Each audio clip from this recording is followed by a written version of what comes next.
Welcome to the Athletes Unlimited Softball League, presented by Goody.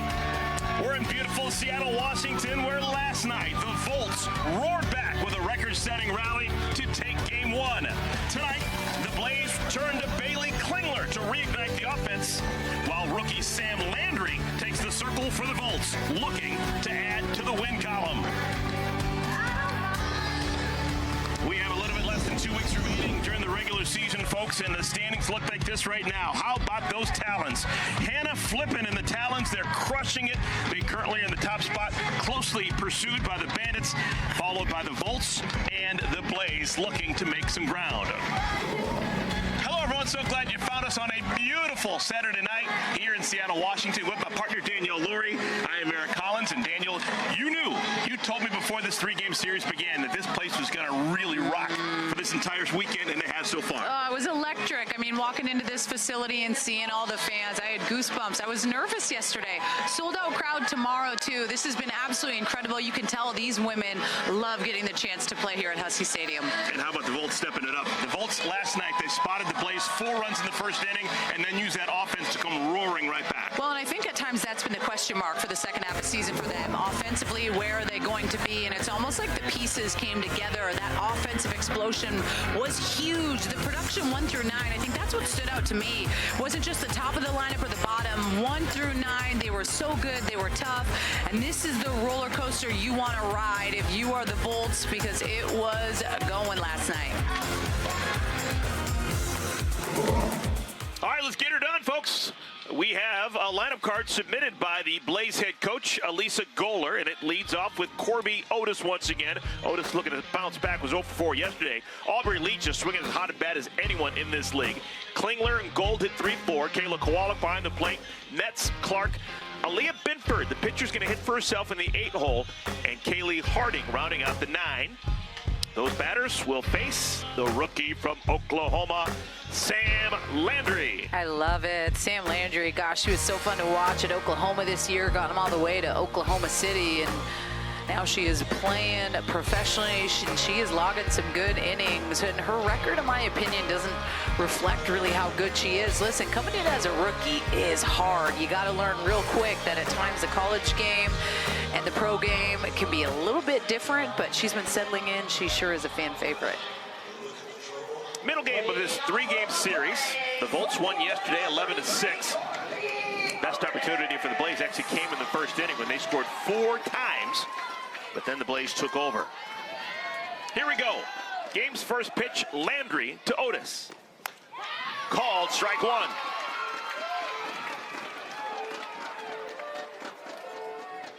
Rookie from Florida took the collar yesterday. 0 for 4 with a pair of strikeouts.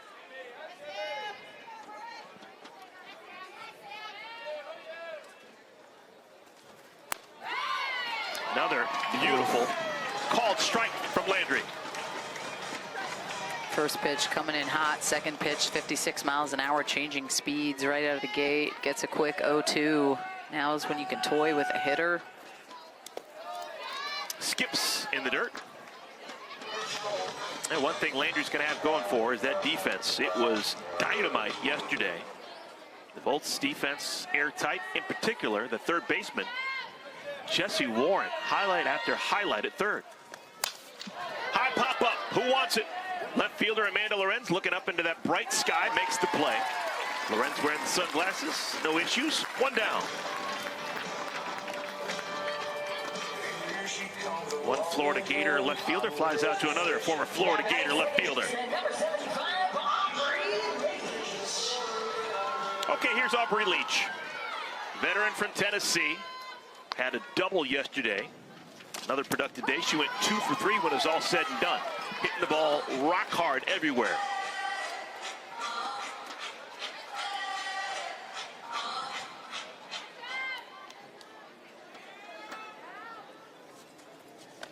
When I think about Aubrey Leach, it's just her calm presence when she steps in the box. I mean, there's no energy shift. She's just always calm and steady. Look at her last 7 games, 521. She's really turned it around here second half. Hadn't taken the bat off her shoulder yet. She's seen 3 pitches. raised the batting average up to 347. 17 hits and 49 at bats.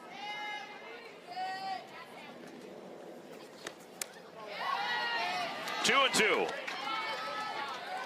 Leach leads the league in walks. She's got 12 of them. Super patient.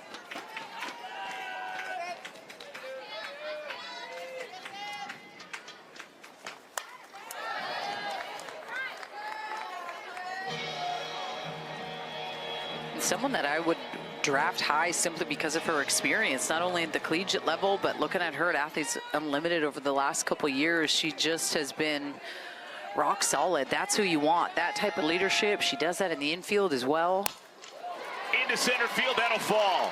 Just kept her bat in the strike zone long enough to flip it into center field, and we've got a base runner.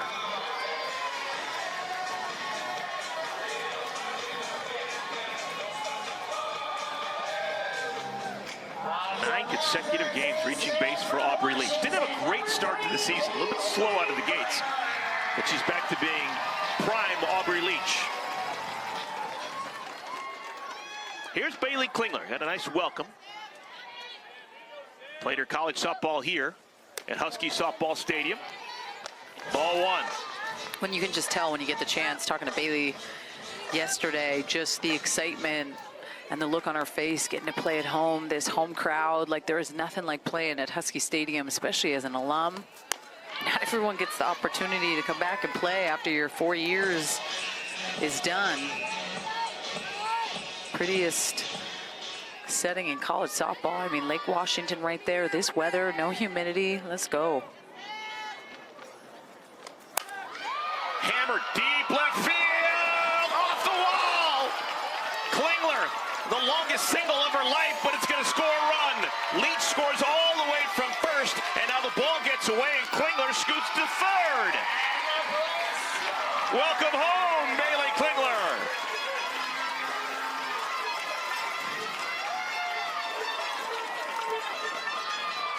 Well, and this is just an absolute laser left center. I thought for a second this is a couple inches from being out of here. Look at this swing, so pretty. Love that leg kick.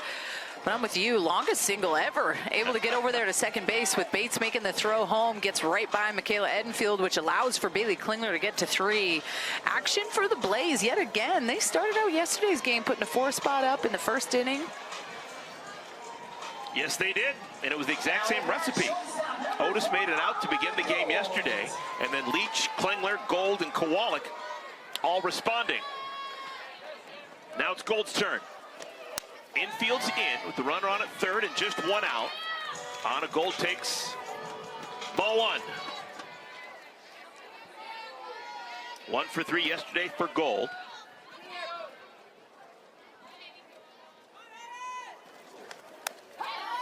There's a good pitch.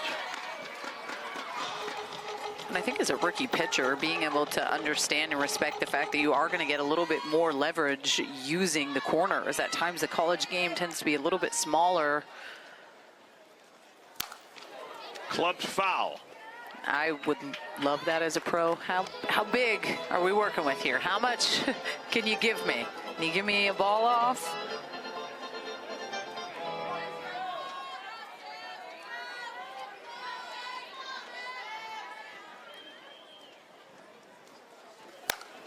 Another hard foul left side.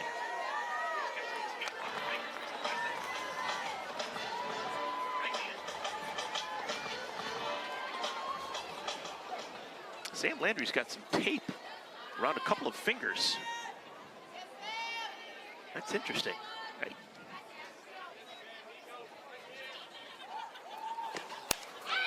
Misses outside. Oof. You're a former pitcher. A little tape on your hand, couldn't that help with grip? Yeah, it can. We weren't really allowed to have it. I know you're allowed something now because she had it at Oklahoma on her fingers. Off-speed pitch misses. But when I got the chance to beat the Big 12 tournament, I remember Nyjah Kennedy came up to me. She goes, "Hey, I have this blister on my hand. Do you have any advice?" And I was like, well, at the Olympics in 2020, I had to hide it with this like skin-colored Band-Aid. If you can find a way to do that, because there's a strikeout of Gold. That's an important second out for Landry. Klingler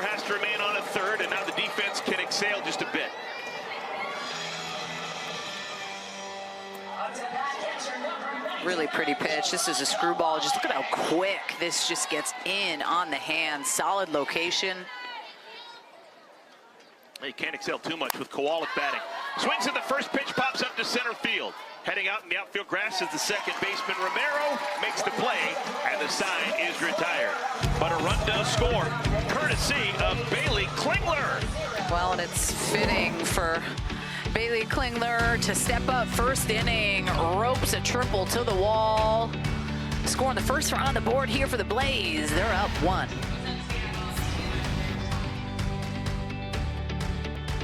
Start for the Blaze, second consecutive game. They scored in the first inning. They had 4 yesterday. They score 1 tonight.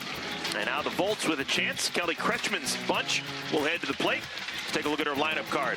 Danica Coffey leads things off. Amanda Lorenz, a rare 0 for 4 yesterday. Sierra Romero, Jennings, Scott, Sis Bates. We highlight Jessie Warren because she's playing great ball right now. Edenfield and Briggs rounding out the 9. That order will bat against the rookie, Aaliyah Binford. Binford just recently joining the league, early part of July. Going to get an opportunity here on a Saturday night in Seattle. And selected from that reserve athlete pool. And I'm sure they're all just stoked when they get their name called to come out here and get these opportunities. So many good athletes out there, and she had a heck of a career. Started out at Baylor, transferred over to Ole Miss, helped get them to the Women's College World Series, and she was really incredible to watch. Only a couple innings pitched. Don't let that ERA fool you. She is darn good. She has this confidence and this swagger about her that I have admired watching throughout her senior year. First pitch works. Called strike to Danica Coffey. Binford listed at 5'9". Not only will she be pitching today, but she'll also bat for herself. She's in the 8th spot in the lineup.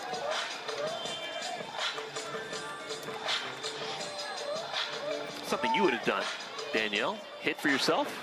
Stay totally into the game for 7 innings. Well, and it just sometimes takes the pressure off a little bit that you may feel as a pitcher getting to be a two-way player. You don't see it nearly as much in our game anymore, unfortunately. I don't like it at all, actually. I feel like you're seeing a lot more pitcher-only type players, and I just think there's such a beauty of being able to play multiple positions. I know the games change. It's a lot harder, but if you work hard enough, you can do both and be great. Little flipper to third, play made by Klingler. Would have been a foul ball. It's out number 1.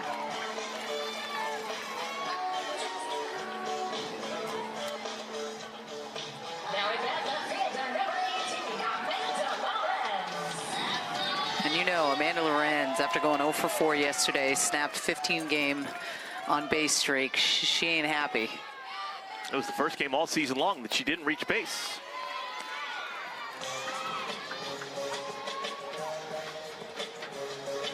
Yeah, that's a little bottom line there. The only Volts hitter without a hit is Amanda Lorenz.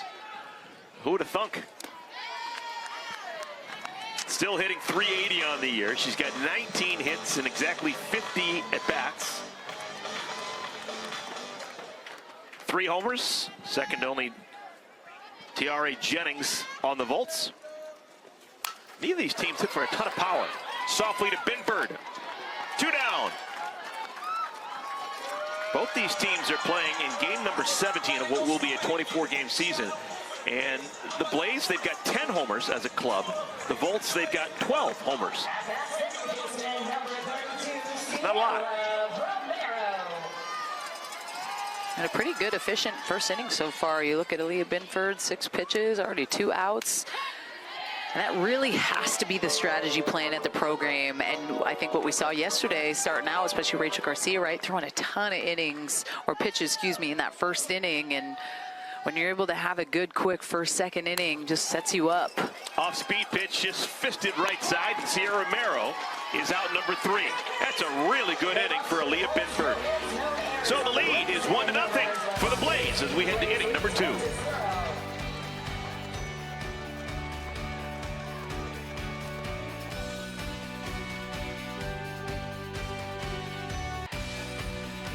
The Athletes Unlimited Softball League is sponsored by Goody.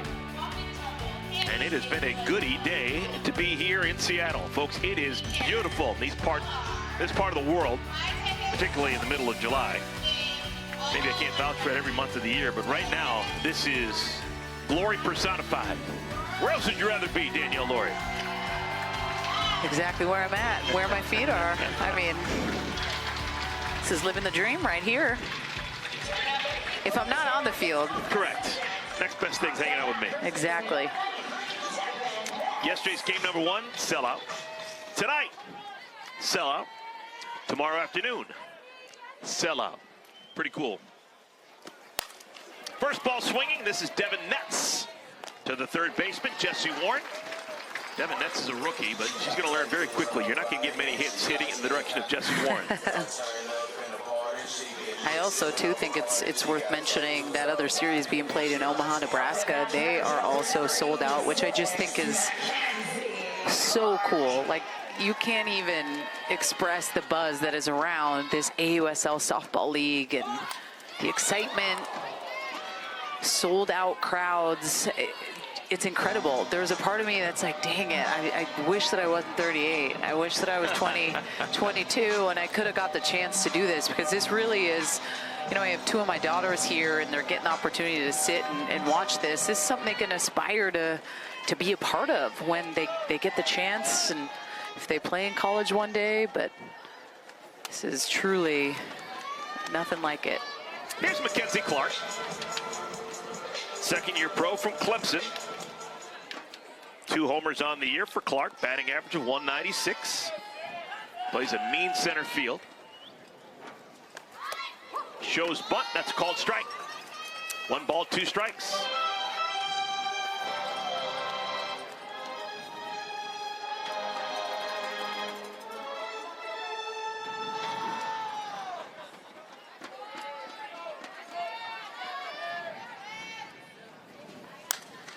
Popped up, who wants it? Center fielder Briggs, 2 down. 1 center fielder flies out to the other center fielder. Well, it just goes to show how effective you are when you really can change speeds on command. 68 miles an hour, and then she goes with the changeup at 56. And it's one thing about Sam Landry. You remember watching her play in college. That flip change is the money piece. It makes everything that much better when she has the command and control over that. Here's Aaliyah Binford, starting pitcher today for the Blaze. Both Binford and Landry were in Oklahoma City together back in June. Both Ole Miss and Oklahoma. Their alma maters, playing in the Women's College World Series. And a good pitch. That screwball, you can just tell Aaliyah Binford back-to-back just not looking comfortable on that pitch. Now that also opens something a little bit more up in the zone. I potentially would go back. I know that's the pitch that was called that she shook off. Might go with something off speed. Hard and away, 70 miles per hour. Landry can rush it up there.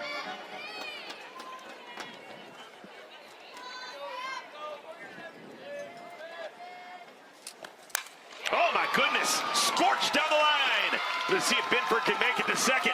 Here's the throw. The slide not in time. And Binford, the starting pitcher for the Blaze, has a 2-out double. Well, and Sam Landry decides to go back in, but it's the location of the pitch. This just goes a little bit too much over the white of the plate. It didn't look like the first 2 pitches she was able to get ahead with at 0-2. You leave it, these hitters make you pay. Aaliyah Binford with a big double, turning on the wheels. RBI opportunity for Kaylee Harding.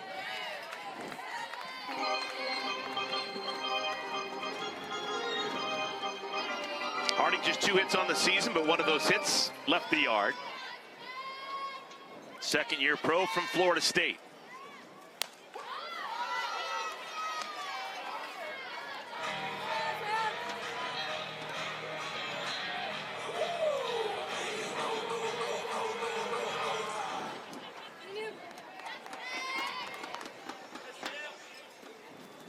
Oh, wow.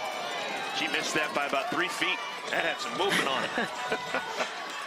And a pretty good spin rate, over 1,500 on this changeup that just kind of drops off the table. And that's what makes changeup so good. When that pitch is able to spin, it's what makes those hitters at times look silly. Called strike 3. How about Landry? She gives up the 2-out double to Binford, but then comes right back to strike out Harding looking.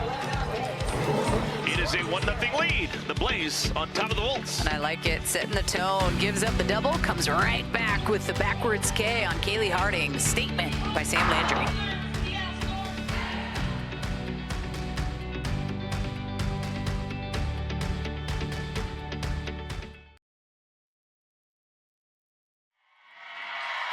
So far, so good for the Blaze. They lead the Volts by a score of 1-0. Bottom of the second inning. With my partner, Danielle Laurie, I'm Eric Collins. And folks, we're going to be joined by Athletes Unlimited royalty this half inning. How about Lexi Brown? Lexi Brown has played in every single season of AU basketball. And she's hanging out here in Seattle because she also plays in the W for the Seattle Storm.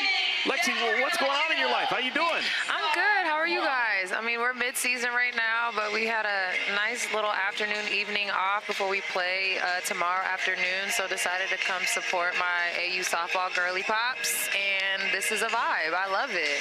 I have to ask, who got to choose who are the Blaze and who are the Volts, or did they just hand you guys jerseys and they're like, all right, going out there to the first pitch? Well, they asked which color or what team I wanted to wear, so I went on the website and looked, and I saw hot pink, and I was like, I don't need to see anything else. Let's go. I need the hot pink.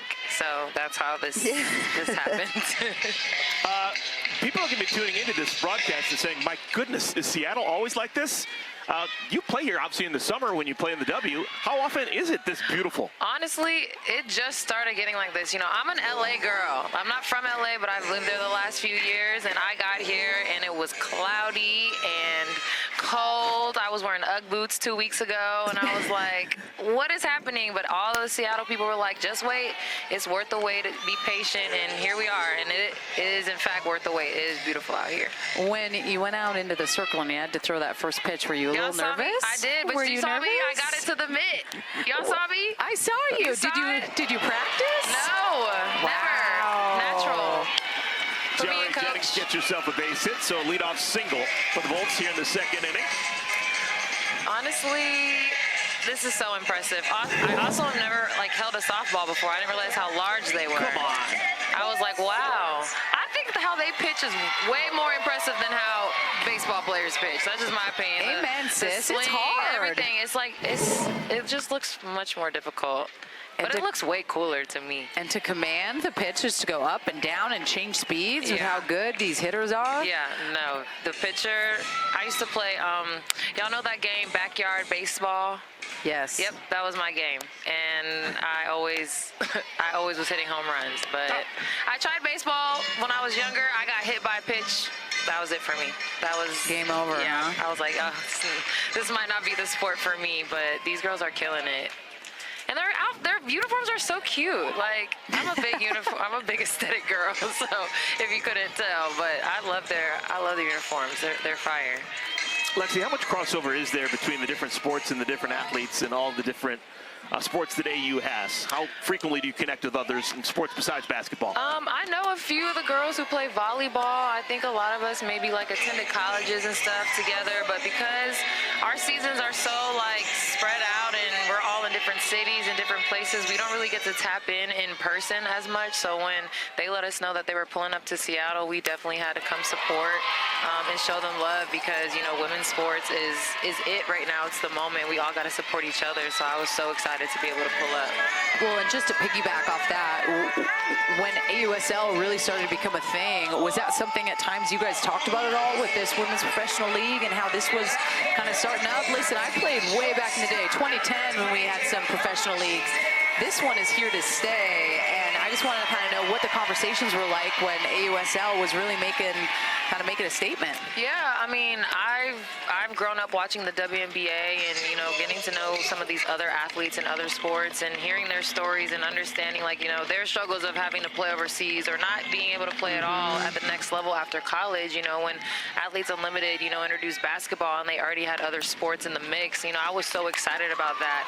And this was before women's sports had this moment. Like, I hope everybody understands that Athletes Unlimited has been tapped in from the beginning. Before it was cool to support women's sports. Like, they've always been around and they've always, you know, invested in us and believed in us and believed that this was going to happen. And they was ahead of the curve, and I'm so happy to be a part of it.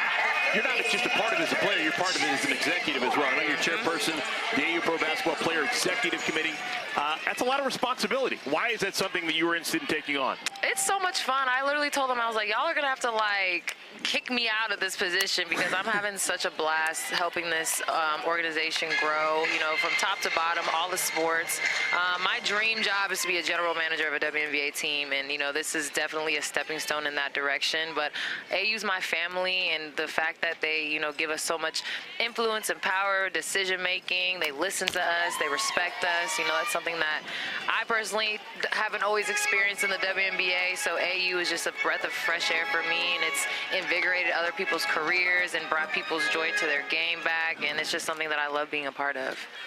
With how long you've been fortunate enough to be able to play, is there one piece of advice for continuing to keep your body going? And, well, we won't get a chance to answer that here. That's a cliffhanger if there ever was one. I know, sorry guys.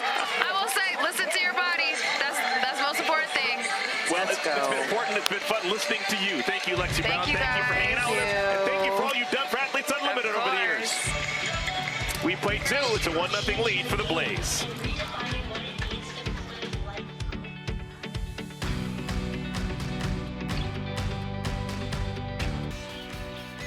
Now, the perfect destination for AUSL merch is shop.auprosports.com, the official merchandise shop of Athletes Unlimited. Check it out today. New styles arriving weekly, and you don't want to miss out.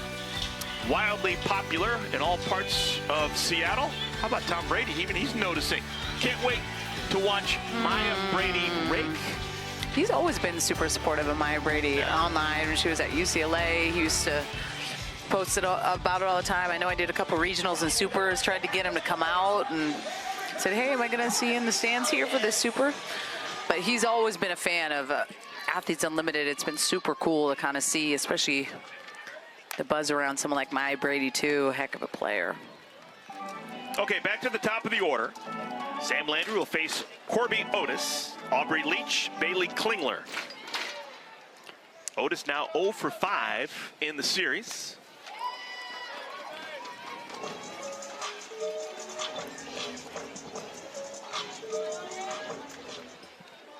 Dating back to previous games in Rosemont, Illinois, Corby Otis dealing with her first professional slump. She's 0 for 9.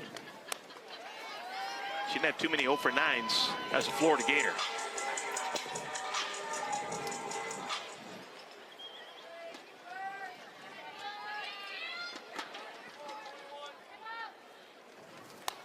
I feel like, too, when you find yourself in those moments where you do struggle, it's where you kind of need to rely on the teammates that have been playing pro for a while, right? Like, who can I tap into to kind of help maybe get me through this? Because at college, you know, the struggle is real at times, but when you're able to play with a pro that's played 5, 6 years, I want to know why. I want to know how you're able to get through stuff. You're always learning and growing. I really think women are at their best when they're early 30s.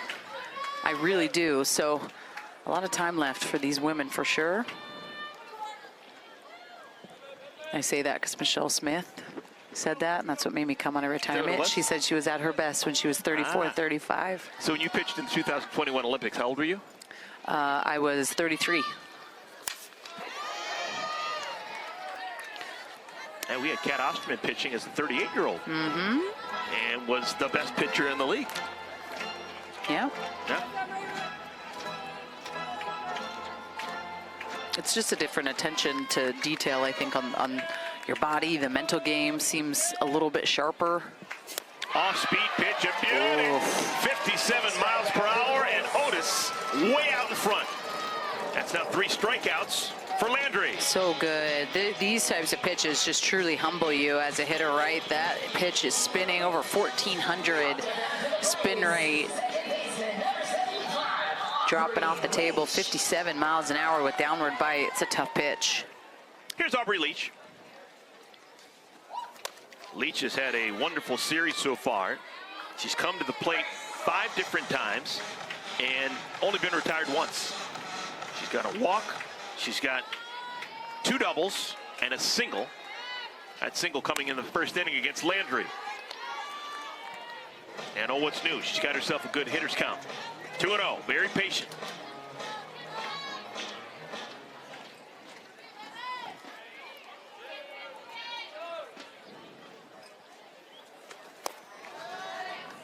Three and 0.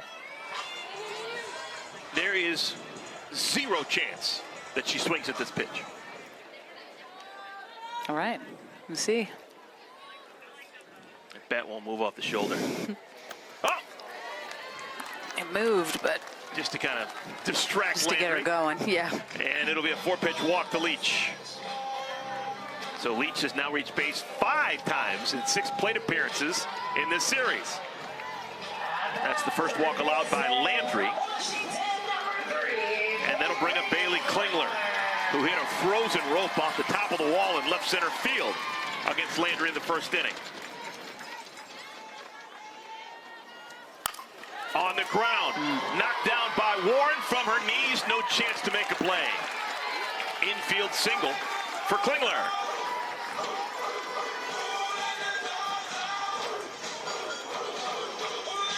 That's a good piece of hitting. This is a changeup on the outside corner that she pulls, but super strong.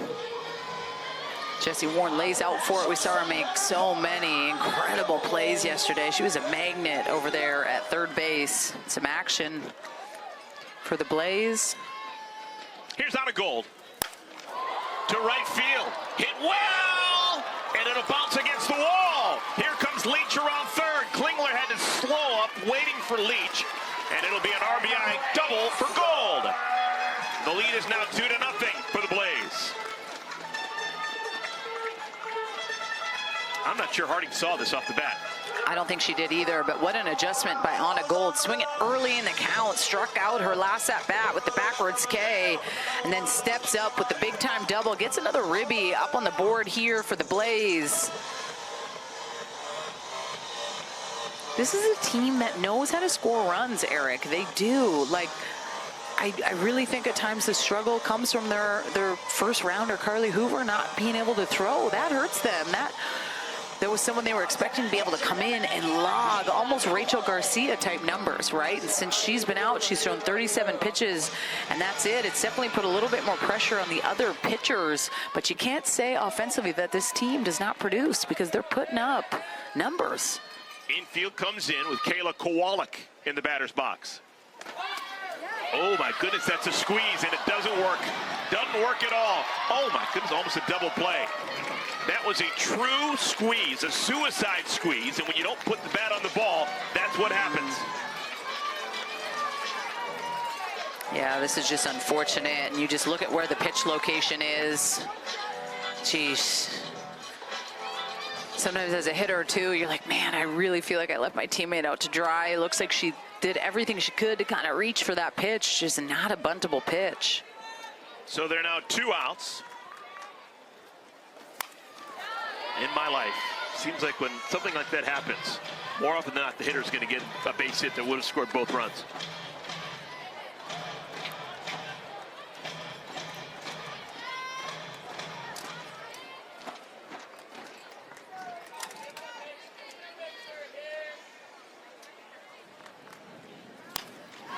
High pop up. Lorenz says she sees it, and that bright sun makes the play, and the inning is over. But another run scores. It is now a 2-0 lead for the Blaze as we play the bottom of the third.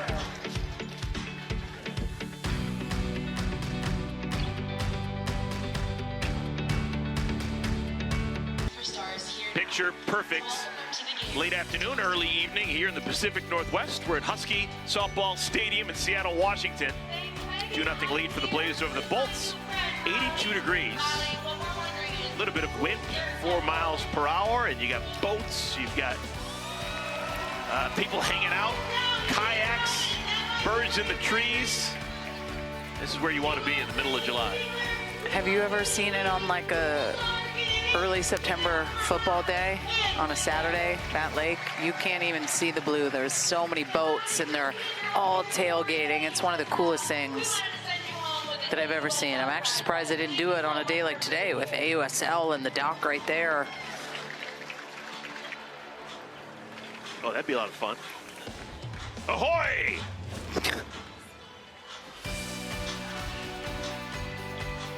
So far, so good for the rookie, Aaliyah Binford. She has thrown 2 shutout innings. She has faced 1 over the minimum. Gave up a leadoff single to Jennings in the 2nd inning, but then retired 3 in a row. She's been using her defense, Danielle. Doesn't have a strikeout yet. Everything's been put in play, but these are pros behind her defensively. They usually make the play. M Edenfield. Enormous power. Hasn't tapped into it just quite yet as a professional.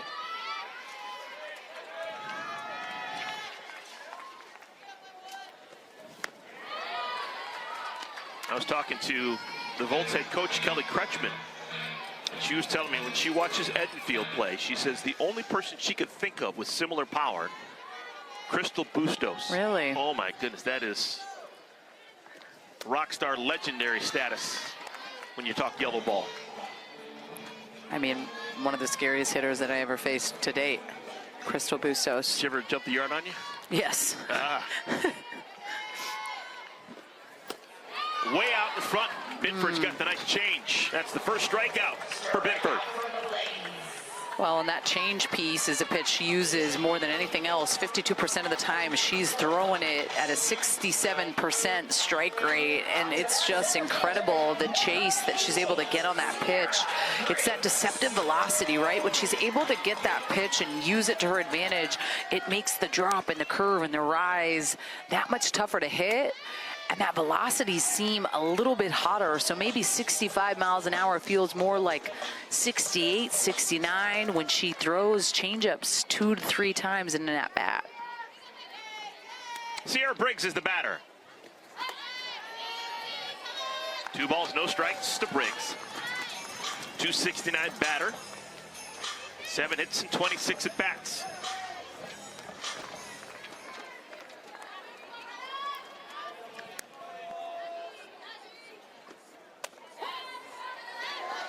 There's a strike.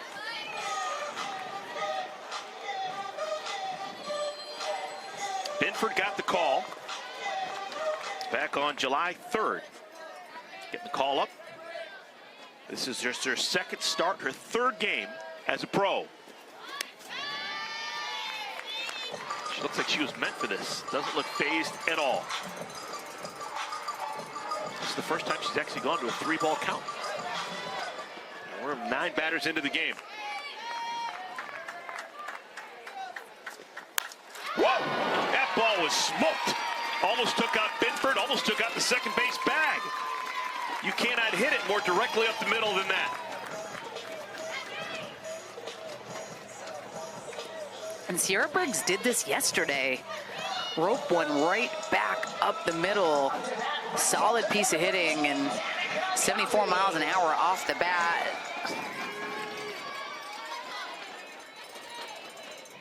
Okay, back to the top of the order. Coffey's 2nd look at Binford. Pops it up. 2 down. Shortstop Gold with the squeeze.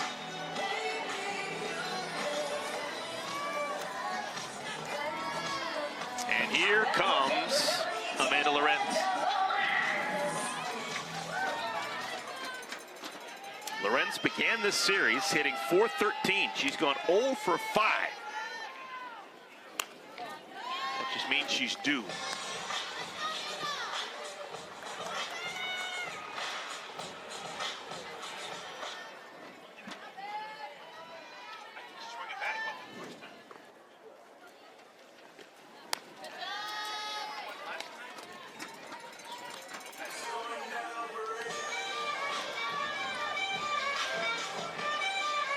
Good hitters count for Lorenz, 2-0.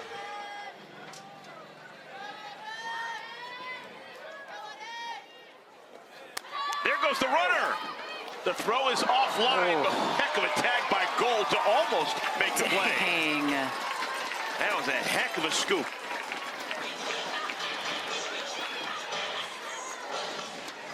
I mean, how swaggy is this, Eric? Are you serious? She has to go across. Not a great throw by Kayla Kowalik, but for her to have those type of cat-like reflexes to get the ball, knowing ball first always.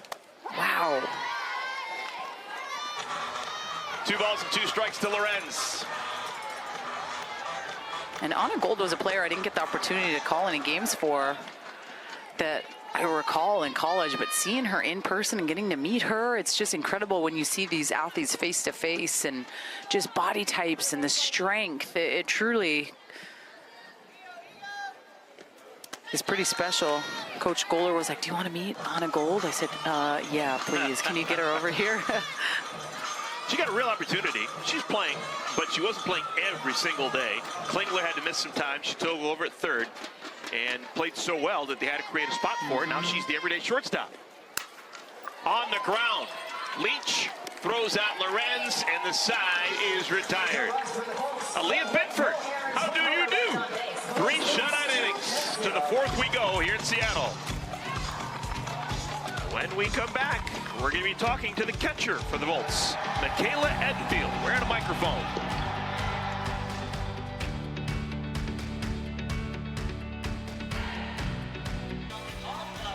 Welcome back, everyone. It is a 2-0 lead for the Blaze on top of the Volts. We're playing the top of the 4th inning.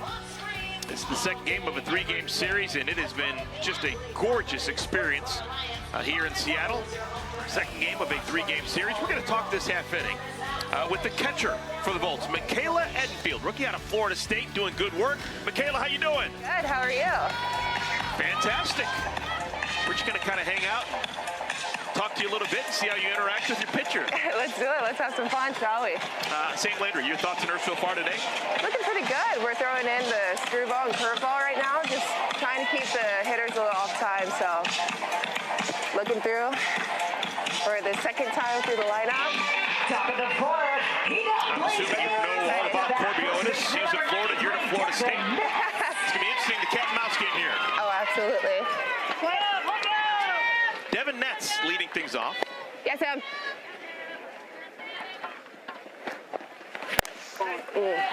Is Sam Landry someone that likes to communicate a lot? Like when she goes into the dugout after an inning, what's that kind of look like with you and her? Oh, for sure. Just need to talk through, like, what's the mindset, what's looking good, what's not looking good. Oh, yeah. Atta girl. That looked real good. Well, and you as a rookie coming in, trying to find ways to get to know these pitchers, is there anything specific you like to do this year, especially this being your first year playing as a pro? Absolutely. I mean, it's definitely getting to know the person off the field, getting to know the personalities, and just living in that peace.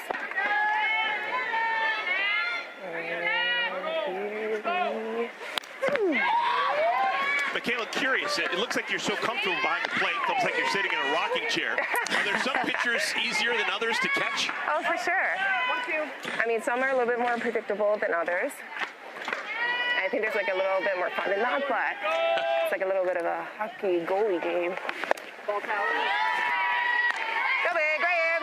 Do you and have you enjoyed getting the opportunity to sit and call pitches? You know, in the college game at times that doesn't happen nearly as much. There's a lot more behind the scenes, coaches calling pitches, but now you getting to be behind the reins. How much have you loved that? Like it, no big. Absolutely. I mean, the cat and mouse game is so much fun. This is the behind the scenes, and I learned a lot from Coach at Florida State, and just being able to use all the knowledge that she's given me there and applying it here. Time is out. Whoops.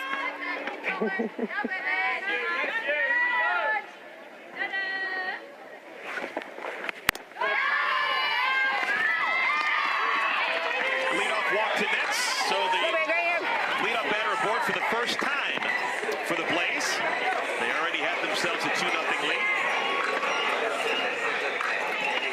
What do you think has been the biggest transition for you as a rookie from the college game, heading right into pros? Is there anything that's a little bit different? And Absolutely. I'm definitely like the younger girl here.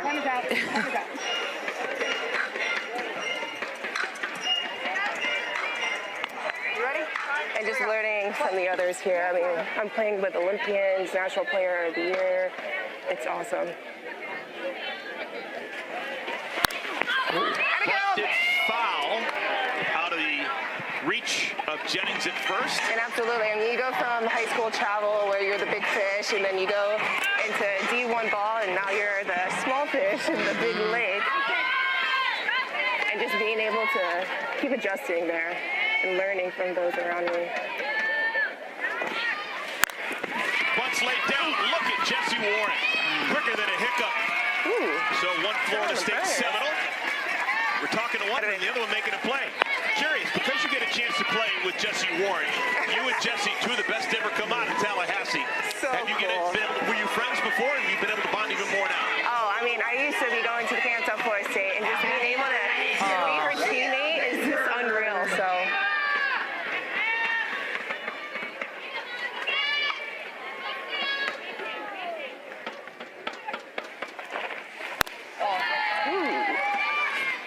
what do you think about getting the chance to play here in Seattle and this venue, this weather? I mean, a little different than Florida State right now, I'd say, these Seattle summers. Yeah, just a little bit. I mean, it's nice and cool. The humidity is definitely less than Florida. Right here. Just keep a line through me. Let's go. Aaliyah Binford, last time up, hit a solid double down the third base line. In here, Sam. Come on.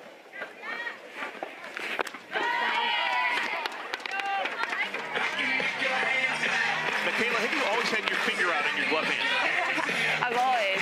I don't know. Something about it just feels comfortable. Give me here.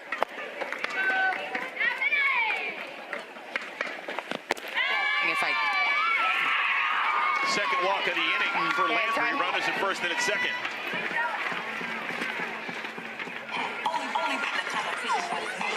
What are you feeling here? Looks like you're pulling across a little bit.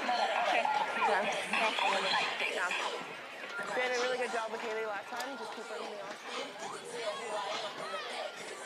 And that's when I really think about Michaela Edenfield, though, especially from Florida State, like her relationship with the battery and the pitcher and the attention to detail and when to call timeout. Those are the little things that are just makes you a pro, right? And that's someone you want behind the plate, but being able to pick something up like that, a couple runners on, just trying to settle her a little bit, figure out what she wants. Oh, we're all Florida State all the time right now. We got Kaylee Harding grabbing a bat. This is like a Lonnie Alameda special right now. Definitely good friends. I think you guys all lived in Broward Hall or something like that. Give me here.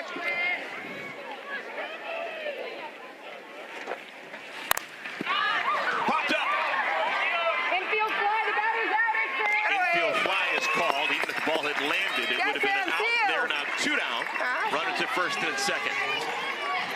Michaela, the pitch caller thing that you're having to dial in, is that something that you had to like kind of get used to, or was it pretty natural? What are your thoughts on that? I definitely think it's a little natural right now.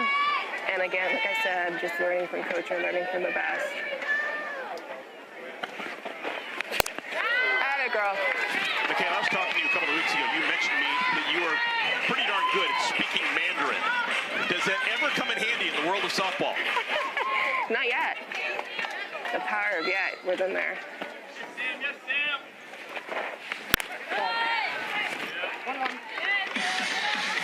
I definitely have been on my Duolingo as of late. Here we go.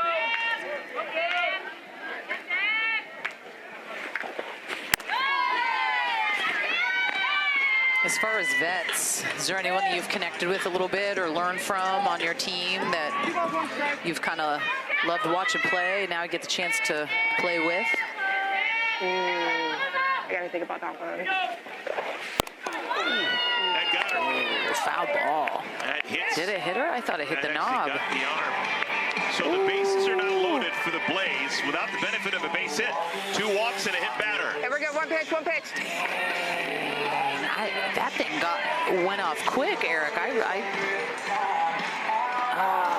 Man. Each veteran here has their own specialty, and that's the fun part, just being a part of this room and learning from them. I've been really just trying to take this rookie experience for that.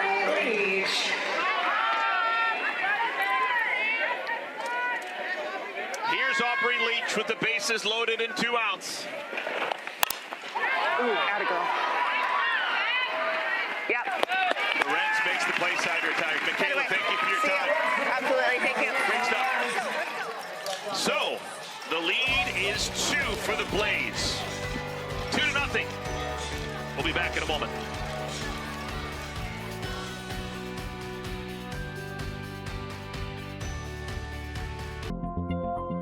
I am so psyched to play pro softball at Husky Stadium. It is literally what formed me into who I am today. How cool is it to go back to your alma mater and say you're a professional athlete and like be able to grow the game and have all the fans come, because Husky fans, they love softball. Washington, it's literally like the place that I call home. I really owe everything to that program.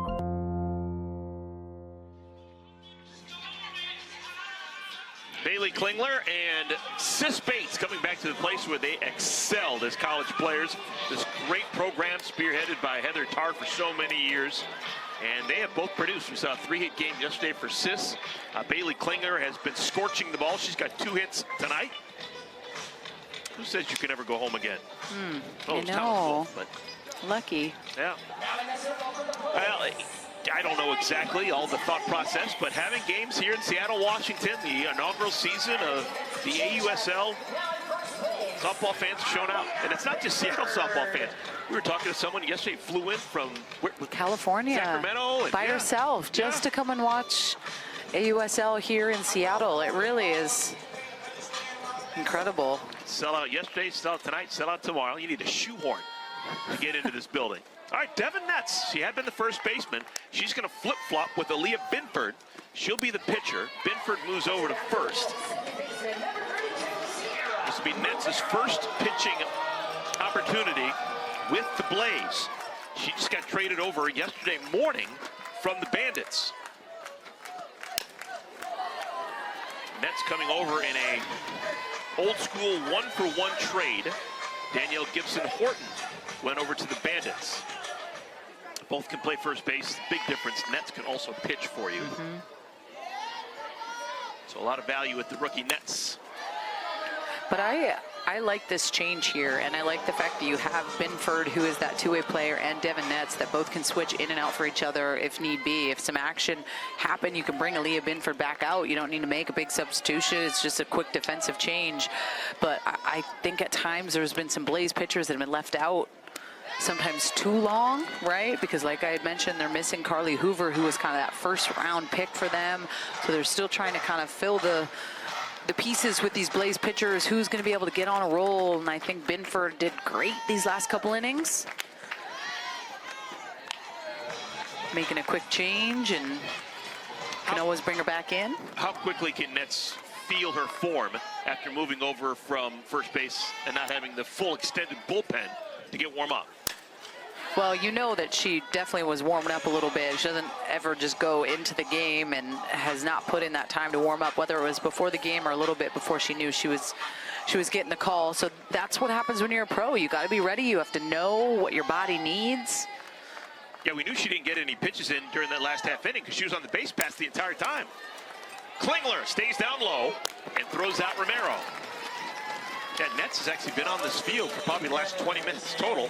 She led off this 4th inning with a walk, moved to second on the bunt, moved to third on a hit batter. So she was standing somewhere either first, second, or third that entire half inning. Never went to the bullpen, and now she's in the circle throwing.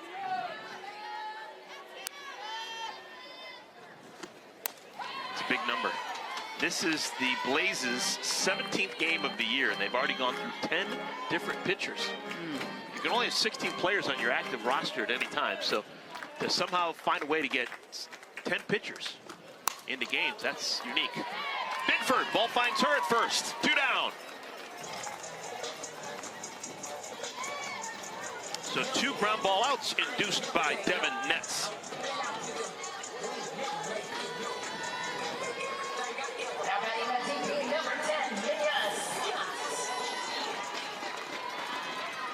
Here's Mia Scott, Texas Longhorn. We're going to call her a legend. You win a national championship, they'll never forget you. The first ever, too.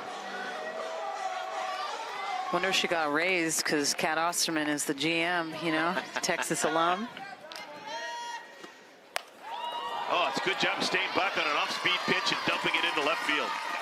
She's only been a pro for about 3 weeks, but that was a pro swing right there.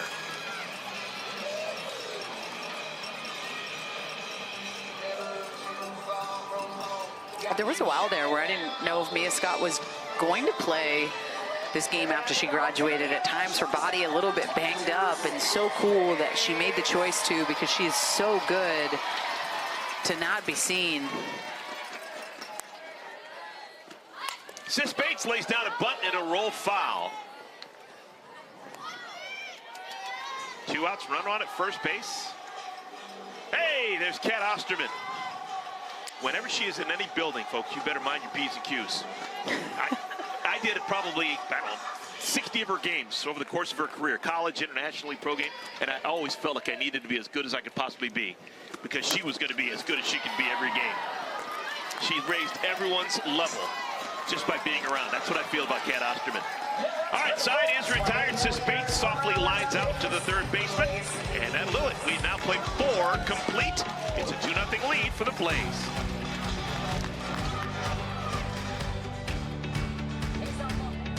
She's a different pitcher here, and what I loved about her, she's gone through a lot, but her confidence was very, very strong. San got that golden ticket, and she truly thought my career was going to end at OU, and when she got that golden ticket, it was such a big moment for her. Still a whole lot of softball remaining for Sam Landry. If she can pitch like she did tonight, she's going to be a pro for as long as she wants to be. She gave up 2 runs, but for the most part, she minimized the damage. She's out of the game right now. She still could come back in. But right now, the middle of the diamond, the circle, is going to be Peyton's place. Peyton Gottschall takes the ball, and she will come on for the 2nd consecutive night. She got the save last night, pitched really well in relief of Rachel Garcia. Yeah, came into a bases loaded situation, was able to get them out of that jam, and a solid wing woman. She's been really fun to watch this AUSL season. Moves the ball, has a good variety of pitches, spins it, isn't going to blow you away with the velo, but will catch you off guard in the box with a pitch like that backdoor curveball. Jessie Warren has just enough arm to get Klingler out at first. That was a rare bobble for Jessie, but she still had enough arm. We think this may be challenged, and it is going to be challenged.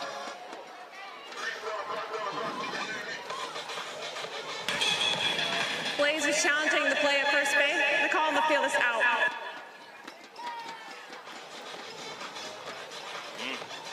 Klingler had been perfect before that, 2 for 2 in the ball game.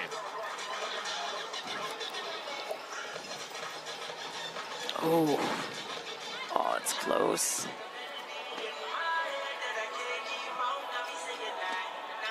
Dang. Yeah, that's super close. The call on the field was out. Is there enough to overturn it?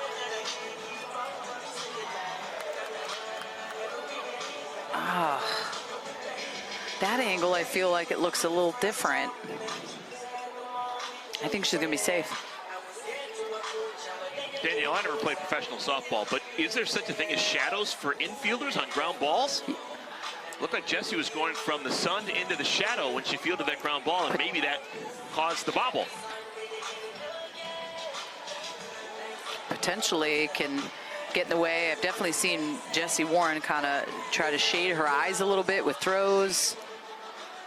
All right, here's the call. After review, the call on the field is upheld.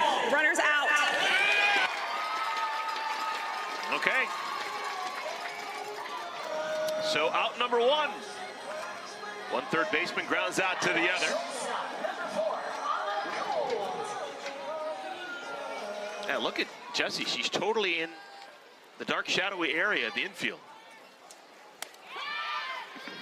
Here's Anna Gold. RBI double back in the third inning.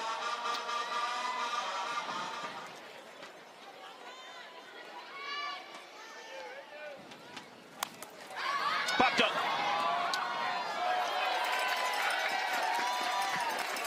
Danielle curious. I'm watching Gotchel throw, and she's to the extreme third base side of the rubber. As a former pitcher, what do you read into that? I mean, everyone's different with their placement and what makes them comfortable when they're on there.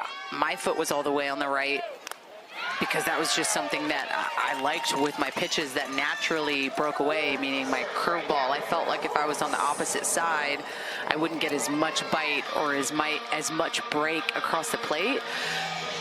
But at times you'll also see pitchers move around pitch to pitch depending on what they throw. But I don't know, I like to dig a little home and stick to my home. And you're seeing kind of Peyton Gotchel live, but her two bread and butter pitches are her curveball, right? Her curveball and her backdoor curveball that she's able to throw on command. So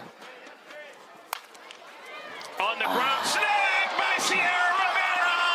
Wonderful play. Wow. Oh my! Sierra Romero known for her bat, showing some glove love. That was a pretty play. Yo, Sierra Romero, are you kidding? She is so good. This spinorama makes this look so easy. Gosh, those Romeros, so good.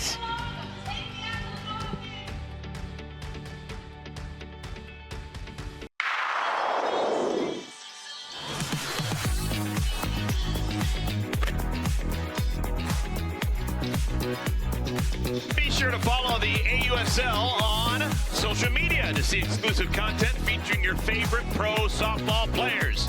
This includes highlights, mic'd up segments, behind the scenes action, and much more. Sue Bird, Megan Rapinoe, two of the stars in the building last couple of days. Lexi Brown, it's been a who's who.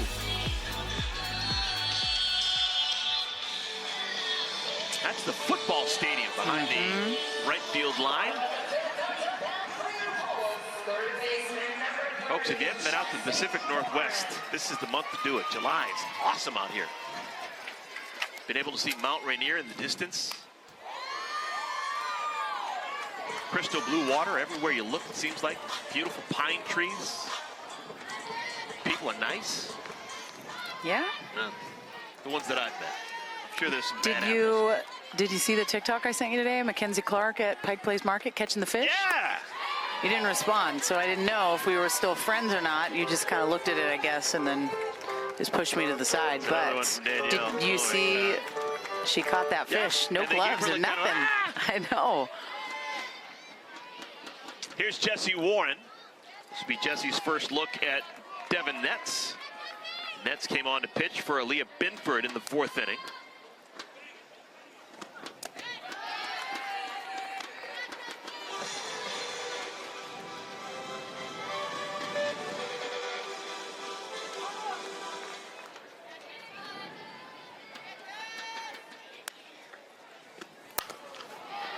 Oh, Kelly Kretschmann, come on. She was an outfielder. Kelly Kretschmann had a chance, and she just went away from the softball. She said, why? Oh, Kelly.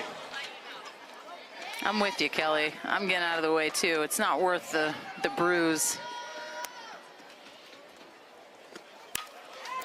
Right back to Nets. One down. Now, no one asks me, but if I was going to put together a Mount Rushmore of yellow ball softball players, I'm going Lisa Fernandez. For sure. I'm going Jenny Finch. Yeah. Just because what Finch did to kind of popularize the sport 20 years ago. No doubt. I'm going to go Kat. Yep. Because of her longevity, pitching into her late 30s. Yeah. And I'm going with Kelly Crutchman. I need a hitter. Yeah. I need someone, and she played into her 40s. She won batting title after batting title. She was on Team USA forever, winning gold medals over Olympics. She rounds out my Mount Rushmore. Kelly Crutchman. Crystal Bustos was... I love Bustos too, but it's difficult to get down to 4, but I'm going Crutchman, Finch, Fernandez, and Kat.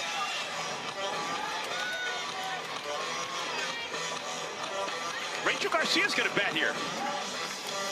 Rachel Garcia, this is a rare game where she doesn't actually enter the game until the 5th inning. Garcia, the starting pitcher and winner yesterday.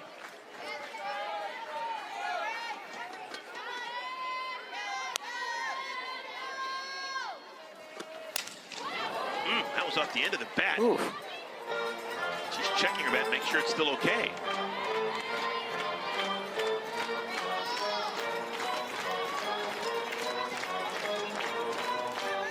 Dan, you played a long time.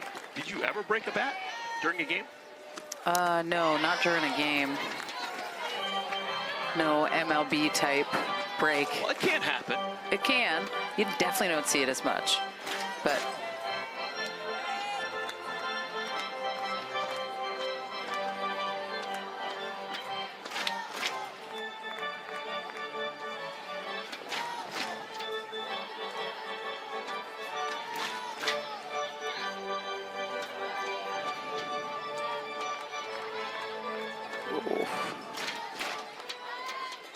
dang it, that'll leave a mark. Oh, yeah. 0-2. Off-speed pitch. It's a good take by Garcia. That's a good spot. 0-2. I like the location of that pitch. You're knowing you're going to get chalk to chalk. Pushing it out a little bit more, seeing if you can get that chase. Swing and a miss. Strikeout. 2 down. Nice pitch by Devin Netz. Spins this curveball away at a 1-2 count. Pretty location. Rachel Garcia going fishing on this one. Not able to catch up. 66 miles an hour. Here's Sierra Briggs. We had a high-scoring game yesterday. 17 combined runs. The Bolts won at 11-6. Totally different ball game today. Pitchers duel, 2-0. And it's starting to get late. 2 outs, bottom of the 5th inning.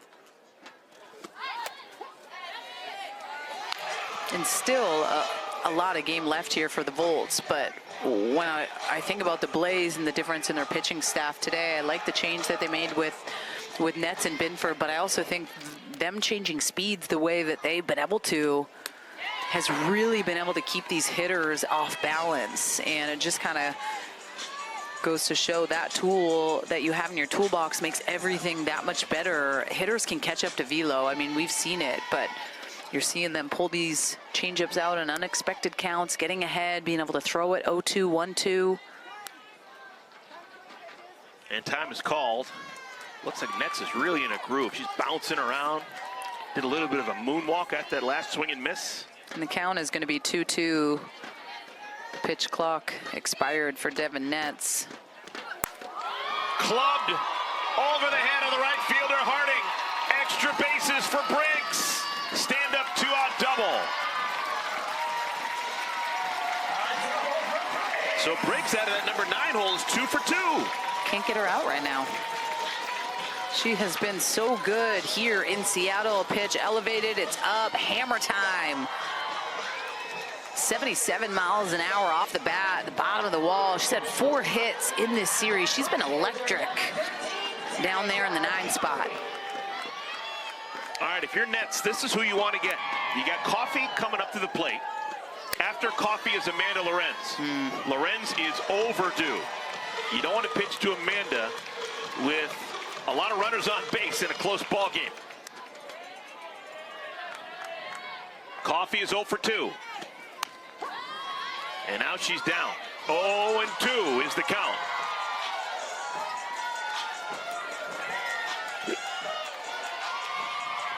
They're doing a a modified wave here, and I don't badmouth anyone for it. The wave actually originated here in Seattle.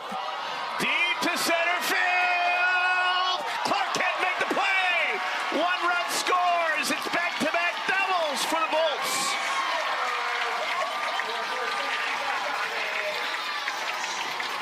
Coffey drives in Briggs, and it's a one-run game. Danica Coffey, let's go, stepping up, goes and gets this pitch, this rise ball that's up in the zone. This is a tough run for McKenzie Clark. He got the sun, just jumped a little bit too soon. There's a lot. When you're playing sometimes at new ballparks, you're trying to figure out the different things that go on with playing in the outfield, but at a baby by Danica Coffey, I think they're going to be making potentially a little change, maybe putting Binford back into pitch and no, Ricketts. Bringing in Ricketts has come into the game. A little cat and mouse. The veteran Keilani Ricketts, the original Oklahoma Sooner superstar, is going to come in. All right, we'll step aside. Pivotal part of the ball game when we return. 2 outs, runner on at second, and Amanda Lorenz coming to the plate.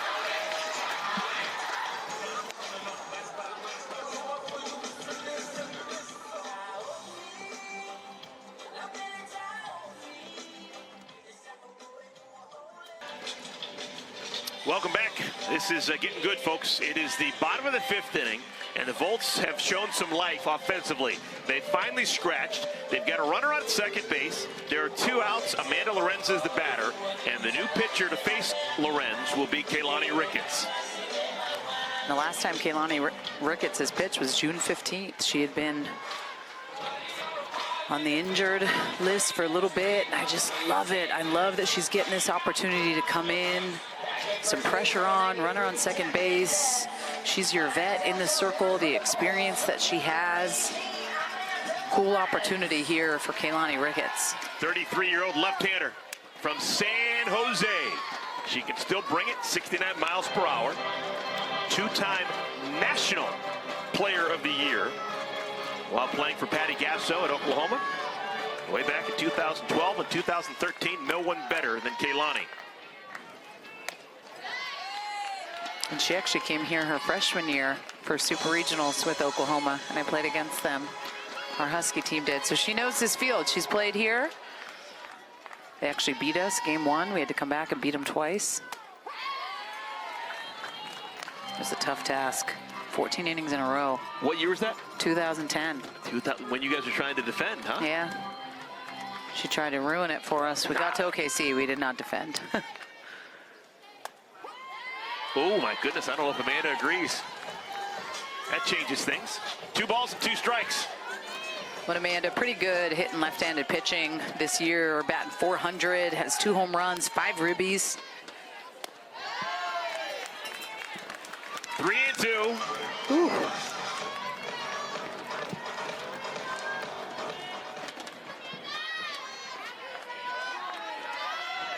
Pitch.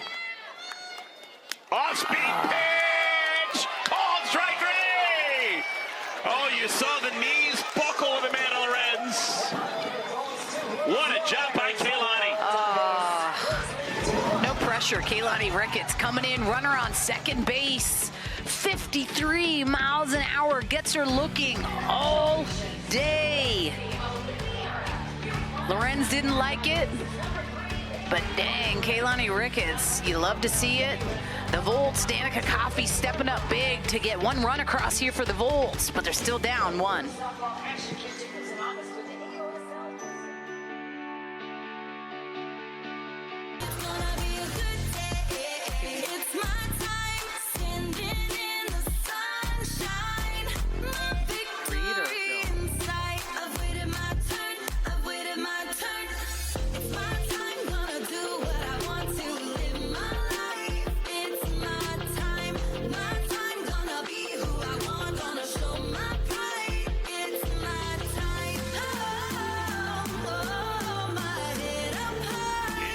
One here on a Saturday night in Seattle. A pitcher's duel. Sam Landry with the first 4 for the Volts. She was pretty darn good. Aubrey Leach with some highlights.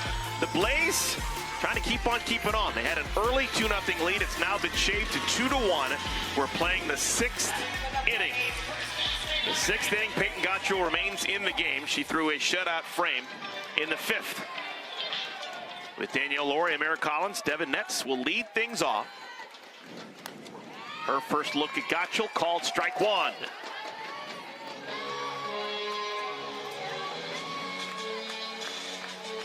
Netz looking for her first hit as a member of the Blaze.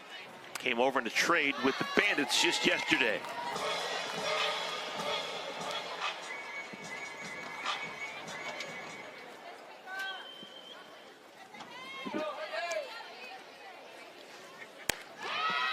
The pitcher, Piancastel, has been close to perfect this weekend. Yesterday and today combined, she has faced 14 batters and allowed just 1 hit. And I feel like what makes her stand out is she owns her role, right? She's really been able to come into games with this confidence to be able to shut the door, and it's been consistent. You can appreciate that about those closer type pitchers that come into ball games.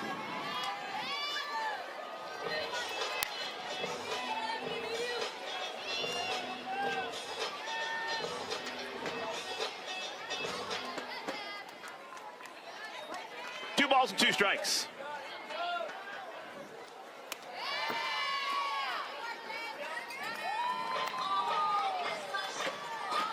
Now Gotcha would love to get a quick 1-2-3 inning, get back to that dugout. Her Volts seemingly with a little bit of momentum after scoring their first run in the bottom of the 5th inning.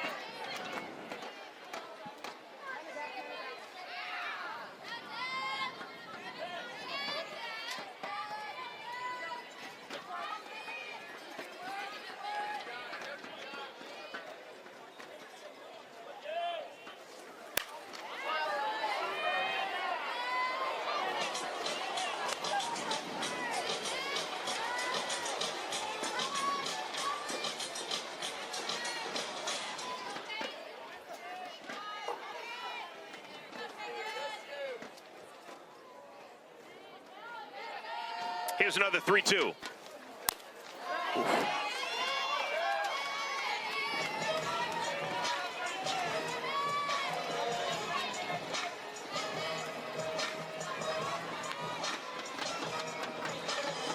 Blaze scored a run in the 1st inning, 1 more in the 3rd. Both teams have exactly 5 hits. That's a good foul off by Devin Netz. It's one of her bread and butter pitches, that backdoor curveball.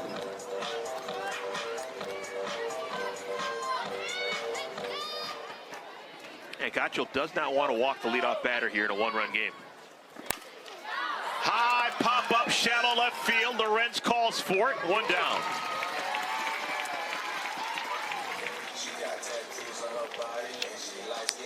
The AUSL has partnered with Rebel Girls, a global empowerment brand dedicated to raising the most inspired and confident generation of girls. Check out Rebel Girls on YouTube at Junior Reporters and recap that AUSL season. That's really good stuff. You're familiar with it? My daughter actually did one of the segments on YouTube with Kim Ng and Jenny Finch, which was very cool. Royalty. Yeah, I know. Hard down the left field line. God, it's a homer! McKenzie Clark! How do you do?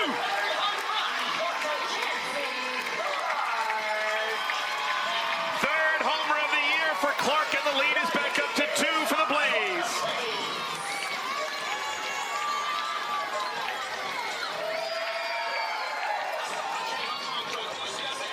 I feel like this could not come at a more clutch time. Up in the zone, right in her wheelhouse, 69 miles an hour off the bat. She knows it. Turn up the swagger, McKenzie Clark. Yeah, this is a Blaze team that needs wins. And a 1-run game, a little dicey. Back up to 2, they got to feel a lot better. When I went down and talked to Coach Elisa Goller before batting practice. One of the questions for me was like, hey, how's the team chemistry, especially at times when you're struggling and the team may not be where you want them to be. She said, listen, I would put our chemistry up there with any team in this league, and that to me is the biggest thing she said that really stands out, because it can be defeating when you're not winning and you're close, like you're so close, but at times you're not. The one thing that keeps you going are your ladies to your left and your right. Little flipper. Sierra Romero with a basket catch. 2 down.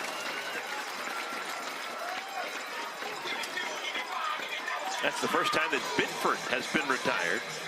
Binford's got my early vote for player of the game. 3 shutout innings, a double, a walk. First time she's been retired. Another great play by Sierra Romero. She's just covers so much ground. This just makes it look so easy, but it's not. We saw her do the little spinaroo with that play to first. I mean, she's kind of showing up her teammate Jessie Warren tonight, flashing the leather. Here's Kaylee Harding. It's a good take. Harding 0 for 2 so far tonight.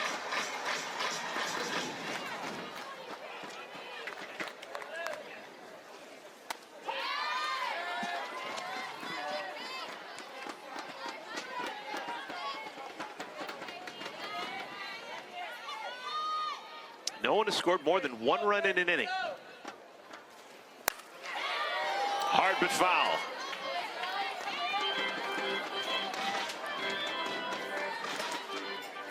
This has been a hard ballpark to get it out of this weekend. That home run by Clark, just the second homer we've seen. Mia Scott hit a 2-run homer to right field last night.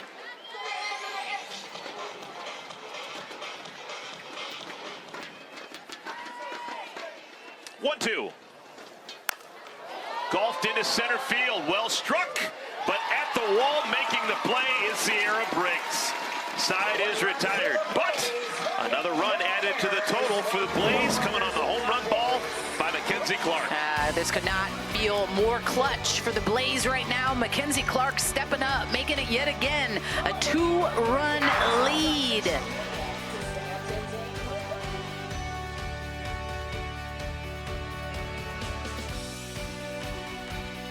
Good ball game, 6th inning, bottom of it, 3-1 Blaze on top of the Volts. Folks, that gentleman right there in the blue t-shirt and the blue hat is the father of the greatest softball player to ever play in the entire state of Washington. No let alone way. this building.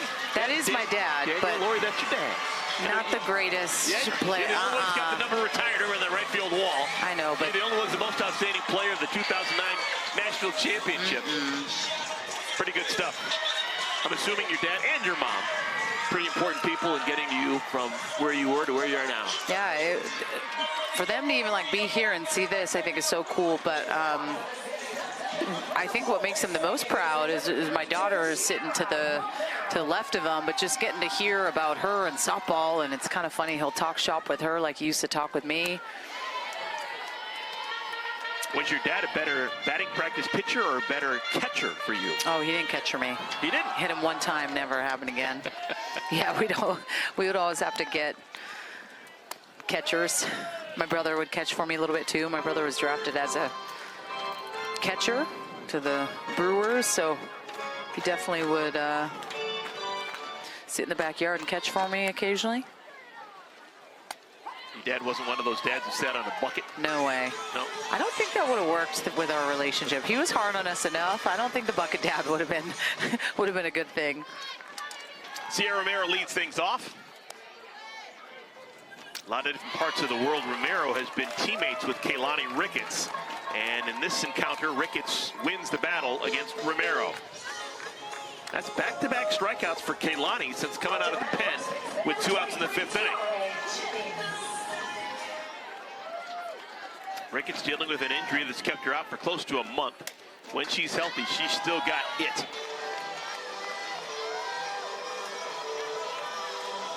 All right, 2 different generations of Oklahoma Sooners battling right here. Ricketts throwing to Jennings. I'm curious, Patty Gasso doesn't make any mistakes. I'm curious as to how much this recent generation of Sooners understands how good Kaylani Ricketts was. Oh, it was a ways ago. I feel like they have to know her. Okay. Lauren Chamberlain, Jessica Schultz, Shelby Penley.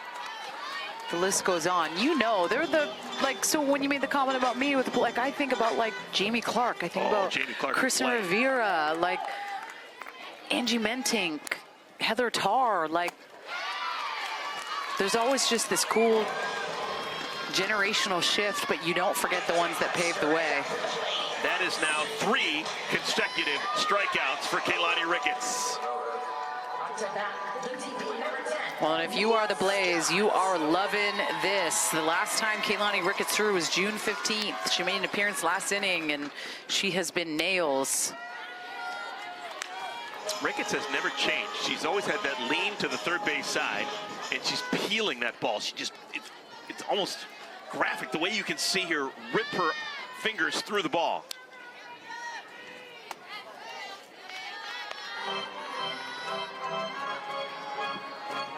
Yeah, ever since she was in Norman, I remember she's always tucking in the left part of her jersey because that's what comes out when she's ripping her wrist and her arm through the motion. Softly hit, play made by Gold. How about Kaylani Ricketts? She has faced 4, only 1 has been able to put the ball in play, and she has retired the side in order. To the 7th we go, the Blaze on top by a pair.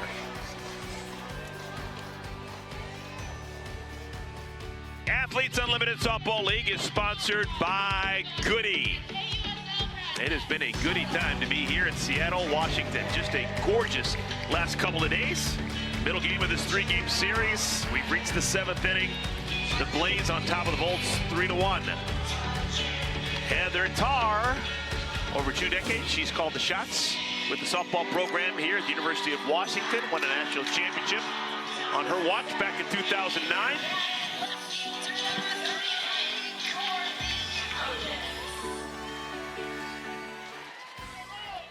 All right, Piancastel still in the circle. She'll face Corby Otis, Aubrey Leach, Bailey Klingler. Wins have been hard to come by for the Blaze. They'd like a little bit of insurance. A couple more runs would help. On the ground, and that gets through. Sis was actually moving towards second on the pitch and basically ran away from the softball. Potentially it was a little bit more of a shift up the middle. Yeah, that was kind of the shift and the play the defense was playing at. Corby Otis loving it, been struggling a little bit. Must feel good to kind of bust out of that slump. Was 0 for 10 up to this point. First ball swinging, Leach into center field. That's the 2nd consecutive at bat that Aubrey Leach swung at the first pitch.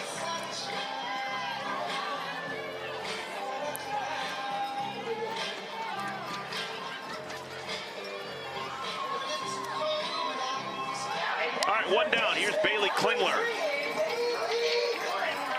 Klingler 2 for 3 after going 2 for 4 yesterday.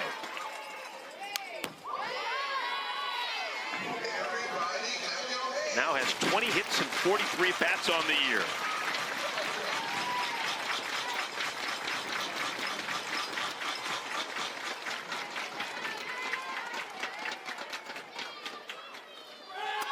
There goes Otis. Throw it out of second, not in time. Man, she's fast, Eric.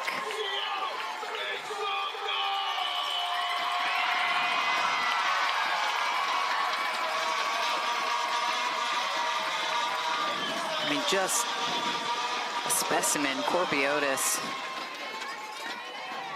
Ooh. Popped up, will it be playable? Yep. Lorenz, 2 down.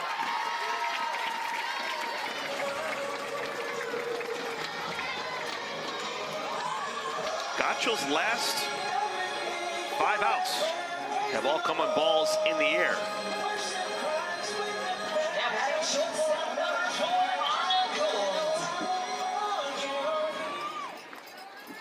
Here's on a Gold.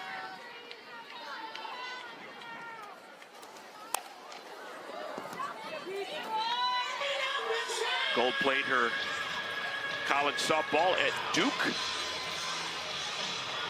Playing for Marissa Young. The Duke program got good in a hurry.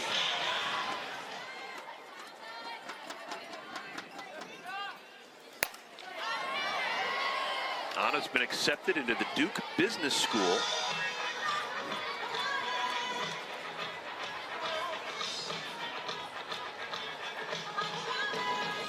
She's got a future doing a lot of different things. She's going to be playing pro ball for a while, you'd imagine. She's had a fantastic start as a rookie to her pro career.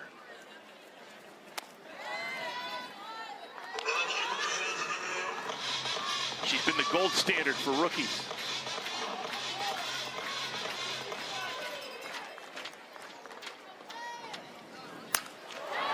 Down the left field line, foul. Almost hit the foul pole.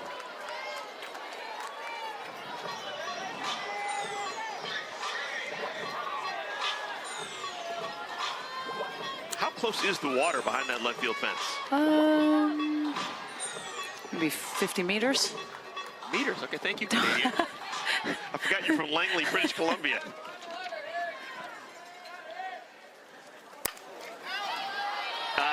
Can you get it there? Like at batting practice, windy day? You can.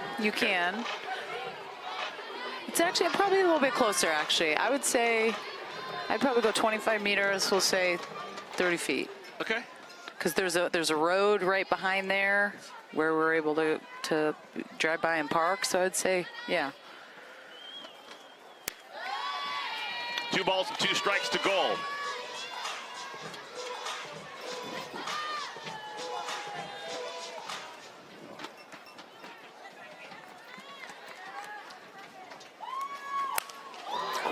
Man, almost took out her head coach.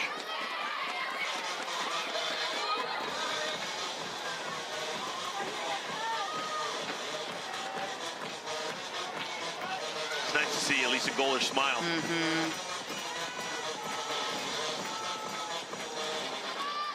She's done a good job today managing her bullpen.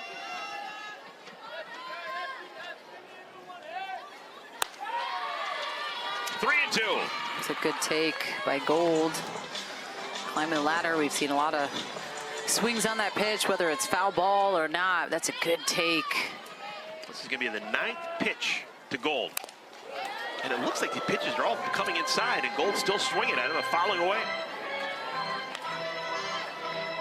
And Peyton Gottschall has such good spin, too, on her stuff, where you're this deep into a count. You've seen a lot of pitches. You're like, I want to leave something. So you'll kind of get in that attack mentality where you're swinging at anything close. On the ground to third. Good pick by Jesse Warren. Side is retired. So the leadoff single by Otis goes by the wayside. Gottschall wins the battle with Gold. It has come down to this. The bottom of the 7th inning. The Bolts trail the Blaze by 2.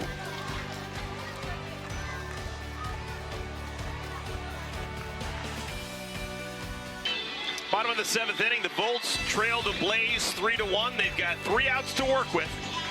Down by 2 runs. They'll have to do some magic against Kaylani Ricketts, who has looked the part of a closer. She has faced 4 batters, retired them all, 3 via the strikeout.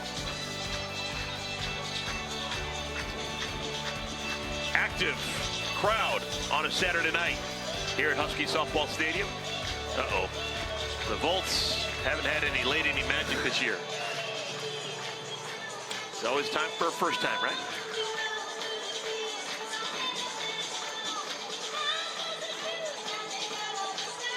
Kaylani Ricketts will face Sis Bates, Jesse Warren, Michaela Edenfield. Unless we have a change, those are the 3 scheduled hitters.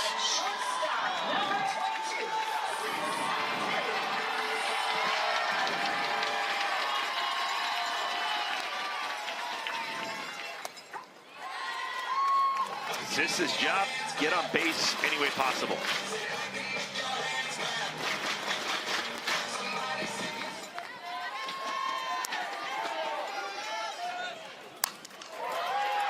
Leach, 1 down.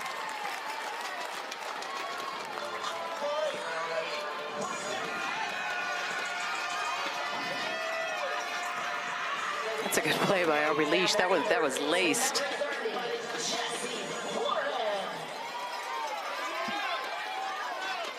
Here's Jesse Warren. Oh my goodness. No getting away from that. Jesse is aboard. That's the first base runner allowed by Ricketts. Got her in her wallet. Better there than in the ribs.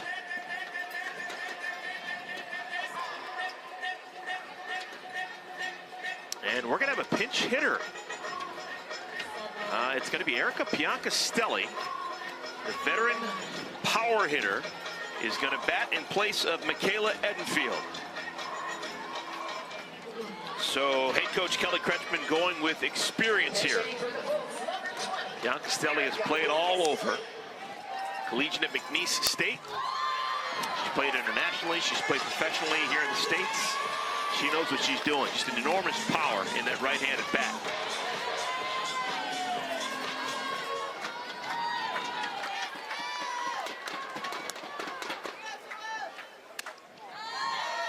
Homer ties it.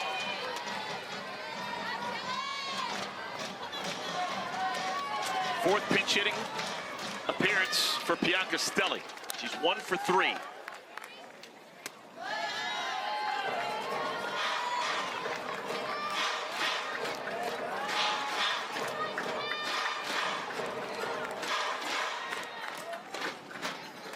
It's kind of an important pitch here for Ricketts.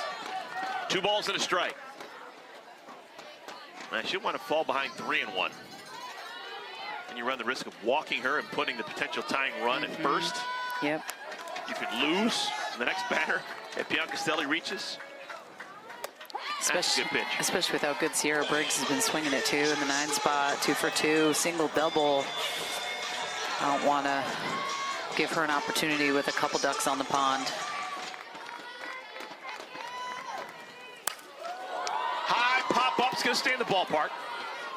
Harding, 2 down.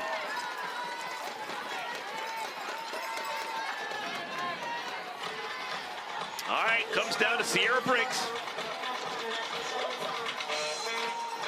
Lefty matchup.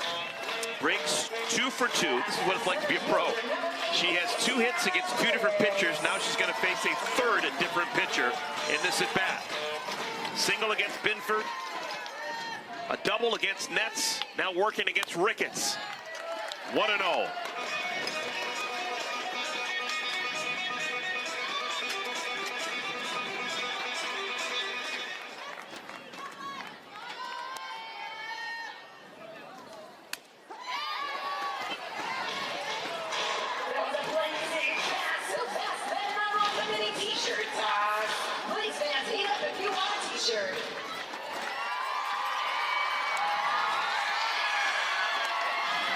Oh boy, Briggs down to her last strike.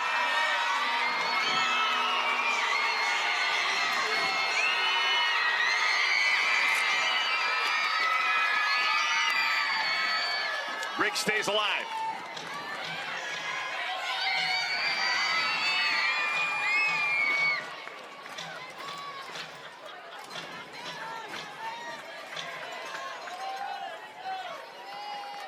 One ball, 2 strikes. Off-speed pitch, beauty! Ball game, it's over! Keilani Ricketts slams the door, and it's a win for the Blaze. A little high change, catching Sierra Briggs off bat, especially with how Briggs has been swinging it. Some characteristic of her. So good. That is to feel legit. If you were Keilani Ricketts, finally getting back out there. Last time you threw was June 15th, able to help get your team this big win. Like I said, offensively, this team is tough. They put runs up, they can manufacture them, they can score with the power piece. At times the question mark has been pitching, but now being able to have a healthy Keilani Ricketts means you can kind of put the puzzle pieces in a little bit, and this could be some big news for them. Ricketts came on in the 5th inning with a runner on at second and a 1-run game. She struck out Amanda Lorenz. That's a job well done. She then faced 7 more batters. The only base runner allowed was when she hit Jessie Warren here in the 7th inning. What a wonderful veteran performance by Ricketts. Well, and just like calm and poised throughout it all, right? Doesn't even feel the pressure of that tying run at second base. She just comes in and executes and just does her job. Coming from the left side, she's going to throw that heavy velo, but really work that changeup to her advantage. But it's the spots. She's hitting good corners, and at this, you know, level, when you're playing pros, when you're playing the best, you have to be able to hit good spots. That's what I felt like Kaylani Ricketts was able to come in and do. So give the win to Aaliyah Binford, her first professional win. She goes to 1-0. Give the save to Kaylani Ricketts, who was magical over 2 1/3, and Kaylani standing by right now. Hey, Kaylani, wonderful performance. Man, you were dynamite. Did you feel as good as you looked out there? Oh, the adrenaline was going. Yeah, it's been a few weeks since I've been able to be out there with my team, and so I was so excited to just be there and just try to pass the bat, try to add the momentum with our pitching staff. What's it like going in with a runner on second base, right? That tying run, like what do those type of adrenaline-filled moments feel like to you? I think just the trust from the coaches, the trust from my defense, that was just giving me a lot of strength out there, and that was helping me a lot. I think it's really cool that you got a save in a game in which a 22-year-old Binford started and got the win. Another rookie, Devin Netz, came on and pitched the middle part of the game. And then you came out there with all that experience, and you still had enough to make it happen.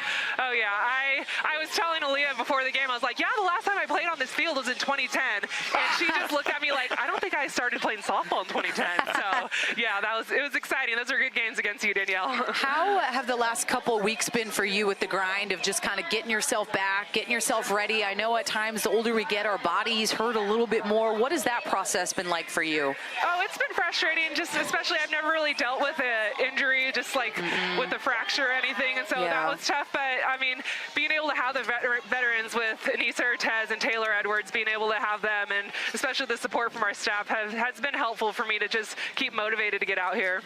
I did tell Eric about playing you guys my senior year. I said, they came in and they tried to crush our dreams. We had to play them 14 innings in a row. I will never forget that series. Yeah. The echoes in the stadium still give me nightmares 15 years later. Hey, Kaylani, you still got it. So much fun watching you. Thank you. Thanks for having me. Great stuff. Kaylani Ricketts picks up the save. The Blaze win the middle game of this 3-game series by a score of 3-1. And we're going to get a chance to update the standings. The Talons lost earlier today. Their 9-game winning streak is over. The Bandits beat them. The Volts, they fall to 6-11. And the Blaze, they pick up their 4th win of the season. They are now 4-13 before tomorrow's series finale, which will come at 4 Eastern time, 1 o'clock local here in the Pacific time zone. Fun game to watch, Danielle. This place has been just as perfect as you'd ever want it to be for professional softball. Last game of 2025 with you tomorrow. Are you going to be okay working with me last time? Yes. All right, we got this. Yes, it's going to be a sad day. We got this. All right, final score, one final time. 3-1, the Blaze with a win over the Volts. Visit AUSL.com for where to watch the Bandits versus the Talons and the Blaze versus the Volts tomorrow. For Daniel, Laura, and our entire crew, I'm Eric Collins saying thanks for watching.